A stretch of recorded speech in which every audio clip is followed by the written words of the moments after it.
And it has been a while since I've done a tag, but I'm here, and it's been a while since I've been in my arbour. So I'm back in my arbour with the tag, mid-year tag, and chickens are out and around, and they just keep coming in to see what's going on. So if there's a little bit of background noise or it's a bit weirder than usual, just today's brand of chaos.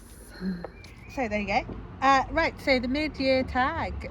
So I've not got a lot of books to hold up because I feel like I've been reading a lot of library books this year, a lot of ebooks. Certainly, I don't think I read a physical book the whole of June, for example, just ebooks. So a lot of these will be me talking about them and, you know, a little text. I used to have an editor where I could put in a photo of the cover, and I really like that. I don't know. Recommend me an editor, please. Okay, so my first start off, this is, I mean, we're about 6 months through, but I'm a little bit late with this because I'm a little bit late with everything. I'm also filming this a little bit in advance because it's when I got the time. So, best book so far this year that I've read in 2023, in the first 6 months of the year. I think that's, you understand what mid-year is. What is even going on with here? White Smoke by Tiffany Jackson. I absolutely love this book. It starts off very much inside the main character, whose name I've forgotten, inside her head, and then it kind of grows her external relationships, and she gets murkier and murkier. Her mental health suffers, and you see more of the outside world, and there might be ghosts, or there might not be ghosts, and there's weird shenanigans going on, and then and it kind of all grows outwards and outwards and outwards very organically, and it's just beautifully written, and the main character is troubled. She's having a difficult time, and she gets moved into the country, and she has to kind of get where her life is going to go from here. But she starts off feeling like everyone is out to get her, and then you kind of see more of the from their perspective, like whether they are out to get her, whether they are just trying to do the best job they can in their relationships. And it's all there are a lot of twists, because it spirals, it very much spirals, so there's lots of twists and turns and expansion going on through the course of the book, and I really loved it. So that's my favourite book of the year, and I would not be surprised if we get to the end of the year and I'm still saying that in December. We'll see. Best sequel so far. Now, I struggled with this one because I've read a lot of great book series, or a lot of great books in a series, but I eventually decided on The Scatter of Light by Malinda Lo. So this is the not direct descendants, but Lo wrote a book called The Telegraph Club, I think that's what it's called, which is a YA historical romance about two young lesbians in California starting out and coming out to their family and starting a relationship, and this is one of their great nieces moving to California because she has not quite sure how to, there's a word which is on the top of my tongue, but she had sexual violence against her, and in order to get over it, and her family are really awful about it, especially her mother, blaming her mother's just generally awful, and some of her friends' parents are kind of blaming her. Anyway, so she ends up in California trying to recover from what's been done to her and falling in love. It's not perfect. The relationships are a bit dodgy, at least in terms of someone's cheating.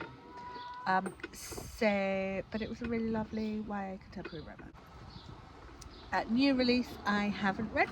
I got Limerick this month. I've got a few Fairy books which I haven't read, but I'm going to books that I have chosen to buy myself just to keep it short. So the first one we got Marianne Waymark on the nature of magic, and look how pretty this book is with the skulls and the flowers. It's just gorgeous. So this is a sequel to The Golden Key, or at least it's set in the same universe with the same characters. Helena Walton Cisneros is an Edwardian detective. She finds herself in Paris investigating 2 cases, one a haunting and one I think a disappearance from a film studio, and is trying to work out whether there's a connection between these 2 things, why she's been called into both. And I expect it to be really lovely. It's interesting, I've just noticed on the back ACY said an intricately built tale of history, spiritualism and magic, perfect for fans of Susanna Clarke. And I read Marianne's other book, The Swimmers, about the same time as I read Piranesi by Susanna Clarke, and they've kind of got into the same place in my head. They really gel nicely. So I would suggest that you maybe, if you like Susanna Clarke, this might be a less chunky book to start, or start with Golden Key, which is set in Norfolk, and it's very evocative place. I'm expecting there to be lots of lovely barrows in here. So it's going to be gothic, it's going to be detective, and it's going to be evocative. Lots of good place evocative. It's going to be very evocative of place, and it's going to have a great atmosphere, and I'm going to love it. But it only arrived this morning, and that's why I haven't read it yet. I think that's a good excuse. The other one is, I don't know why I haven't got this yet, Shauna Maguire, Backpacking Through Bedlam. In this we have Alice, who has found her husband in hell, in Spelunking Through Hell, and she has to come bring him back. This is a great series. Everyone in it looks a bit like this, which is slightly weird, but it's a great urban fantasy series, and lots of queer rep, lots of I can't remember who this one's got autistic characters in. I want to say it does, but I can't remember who it is. Oh yeah, no, of course it does. It's got the weird alien cryptid cousin who is definitely autistic, probably autistic. So yeah, if you're looking for good rap, fantasy, quick read, nice reads, then maybe this one isn't the place to start, but this series is great, and I'm looking forward to it. I don't know why I haven't got it. New releases still to come this year. I don't actually have a lot in my head. There is the Shauna Maguire Toby Day book will be out in the autumn, I think. Toby is a hero of the realm, fairy changeling, who is in love with a prince of cats, and there's lots of Shakespeare references. There are a ton of Shakespeare references in Toby Day, so if you like that kind of, again, it's kind of urban fantasy but with maybe more of a historical bent from the fairyland side of the point of view, because fairies live for a long time and it takes a while to catch up with modern modernity. So that will be out later, and the other thing will be the next in the Mercy Thompson series by Patricia Briggs. I love Mercy so much. She is a child of Coyote, and she's a Christian, and she's a mechanic, and she is totally badass and just gets out there and fixes the world. There is, I mentioned, I'm always going to put this in if I'm talking about Christians, there is gay rep. There is lots of variety in her characters. There's a whole world of werewolves and fairies and witches and vampires and magic stuff going on, and it's that kind of urban fantasy detective stuff a lot of the time. And she's got some interesting magic stuff in the world about vampires. Patricia Briggs always comes up when you're talking about interesting vampires. Hey, so yeah, I'm looking forward to that as well. And again, I think that's in the autumn. She normally releases in March, but this year, for various health related reasons, it's been pushed back to the autumn. Okay, biggest disappointment, City of Nightmare, and I had a physical copy of this and it was gorgeous, and I was so hyped for this book. I was so excited, but when I read it, I just the worldview was so cynical. I just couldn't take it. It was awful. So I wanted to love it. I read the whole thing. I hated it. I hated it. Even though I thought it was going to be my favourite book of the year. So that is a massive disappointment for me. But moving swiftly on, biggest surprises, and I'm going for good surprises. Because even though that's not my instinct normally, that's what I'm doing here. Okay, and I'm going to go for, again, I had a couple of books which could go for this one, which is good. More good books than bad books, maybe. I'm going to go for Why Mummy Drinks by Jill Sims, which was one of my books that my Facebook friends recommended to me, and it's completely out of my comfort zone. It's all, well, even the title is just not attractive to me. Contemporary straight people, again, not that attractive to me.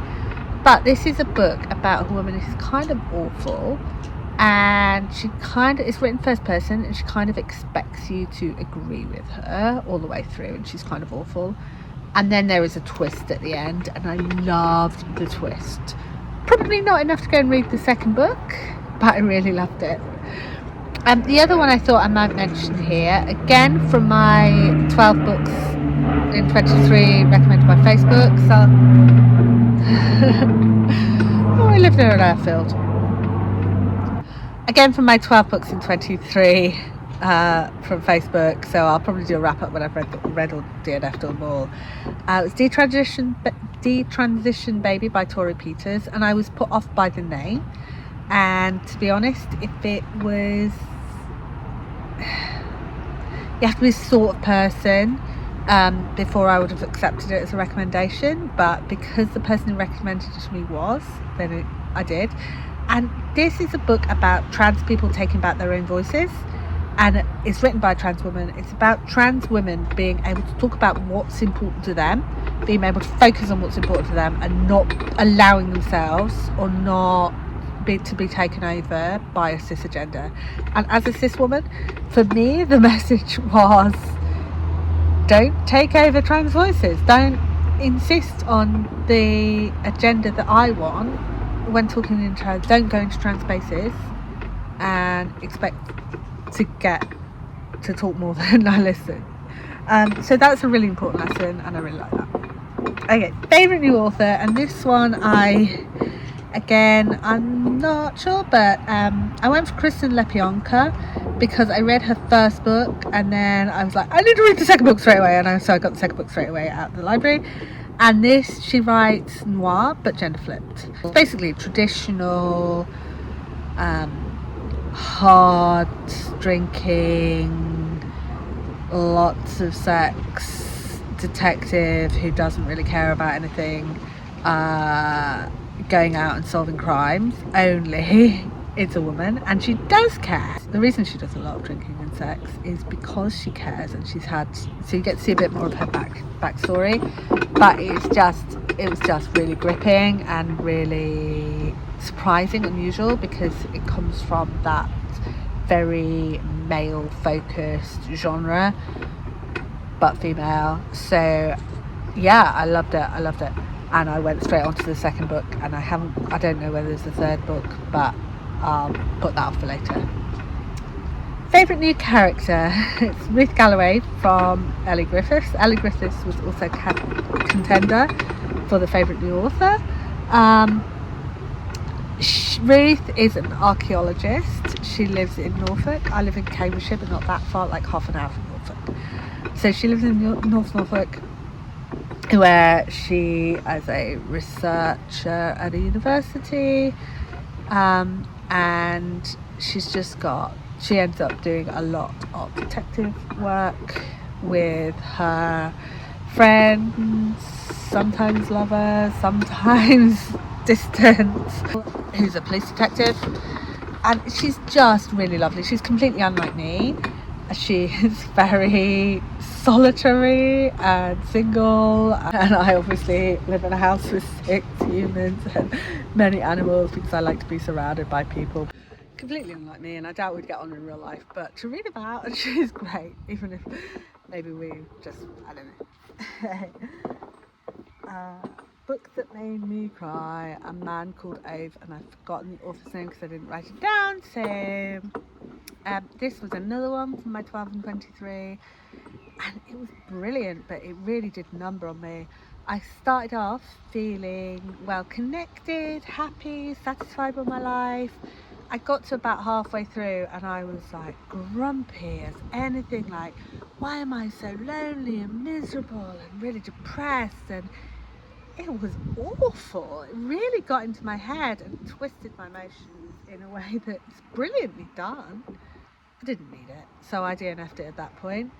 But I really felt I wanted to get that in this list so far, in this video about books I've read so far, because it just, it was big and surprising, and a lot of people love the book. And if you start out feeling like you need to be more depressed, maybe I could see why, but I did not need that. Okay, books that made me happy. And I've got another one from my Facebook. See, a lot of these are from my Facebook recommendations, or the Ruth Galloway, the Ellie Griffiths was an author recommended by my partner's parents. So Factfulness, 10 Reasons We're Wrong About the World and Why Things Are Better Than You Think. And again, I forgot to write down, I think it's Frederick something, but I'm just going to write it down here. And this is a book of statistics and how the world is actually going okay and things are getting better, and maybe they're not perfect, but maybe they're getting better, and maybe we as a human race can improve things. And it was really great. Totally made me, I found it very cheerful, very positive, very helpful book, and I would definitely recommend it. Most beautiful. Now, I get a lot of very beautiful books in boxes. I thought about picking one of those, but I thought that's cheating a little bit, isn't it? So I went with one that I bought for myself. This one can also go in the new release I haven't read, actually, although it's been, let's have a look, when was it written? Yeah, it's this year. But look, isn't it gorgeous? Day of Full Night by Samantha Shannon, and from the author of The Priory of the Orange Tree. So it is chunky, but it's colourful and it's beautiful, and it's got dragons, and it's about a dragon slaying nun, and I hear great things about it. I hear it's quite a quick read despite its chunkiness, and I hear it's just really uplifting and positive. That's the vibes I'm getting from it. So I will get to it when I stop being so daunted by the size. And as I say, I keep getting more library books than I can really read at the same speed if I'm reading physical books as well. So maybe this is going to be top of my TBR. Now next month in August I will be doing Aurelium. I think that's in August. So maybe I'll get it on my Aurelium TBR. I'll just have to wait and see, as I expect I'll put physical books on there. Okay, books still to read. Okay, so there are lots of books which I need to read. I need to get to this one, and this one, and this one. They're all on my still to read. I want to read some more of what's on my physical TBR. Like, obviously some of the stuff has been on there for a while, but yeah, I don't have anything specifically that I absolutely need to read right now. It would be nice if I read this one before I saw her, but that's probably not going to happen. Okay, so books still to read. So the first couple are ones that I have out from the library and will probably have read by the time this goes live. The Passengers by John Mars. This is a thriller with automatic cars, and there are passengers in the cars and they're all going to crash, and I think it's like a reality TV show. I'm not sure whether it's the people in the cars get to choose or the people outside the cars get to choose who gets saved, and then you have to work out how to get it to save. So it all sounds like that could be quite cynical as well, couldn't it? I could be disappointed in this book. But some people love it, so I wanted to give it a go because I thought it sounded like an interesting premise, and I guess I'll find out. Seven Devils by L.R. Lamb and Elizabeth May, which is a space opera, super queer. That's all I remember about it. I just can't keep the synopsis in my brain for some reason. Her Majesty's Royal Coven by Juno Dawson. Again, I gather this is super queer, and it's about witches who help society. Like maybe you're doing your national service by being in Her Majesty's Coven and doing witchcraft. I don't know. That kind of thing. The Adventures of Amina Al-Sarafi by Shannon Chakrabarti. I do not remember anything about this. I think it's like super Muslim, probably super queer. It's kind of, Chakrabarti is a brilliant author, and I just went, yep, I haven't read that one, I'll go for that one. Emily Wilde's Encyclopedia of Fairies by Heather Fawcett, which is I get the vibe of it being like the dragon book. What's the dragon book? You know, the one with the no, I didn't like that one. The one that I did like, the super Jewish one. The Marie Brennan dragon books. Sorry? Marie Brennan. I'm getting super Marie Brennan vibes, but with fairies instead of dragons, and probably it's less Jewish than Marie Brennan because most authors and books are. But I'm excited for that when I get to it. And Imogen, obviously, by Becky Albertalli, which is a coming of age queer book, which I'm really loving the queer contemporary I'm reading at the moment, and I'm hoping I'll love that too, but it will at least be a quick read and I won't hate it because, you know, that's how it goes. So I guess we'll see. And right now at the moment I am reading Devon and Chris Plan a Wedding, which the premise is that a reality TV show where you have to convince your family that you're getting married to someone who's basically a stranger, and then you win lots of money, and it is adorable, it's funny, it's cute, it's spicy, and it's just perfect for, I'd been reading a book which was I was finding quite tough going, and this is a light, fluffy, frothy rom-com with lovely characters who so far are just very happy and doing their own thing and living their best life. So that's perfect, and I am really loving it. So I'd recommend it from now. Okay, so thank you for watching, and I will see you soon.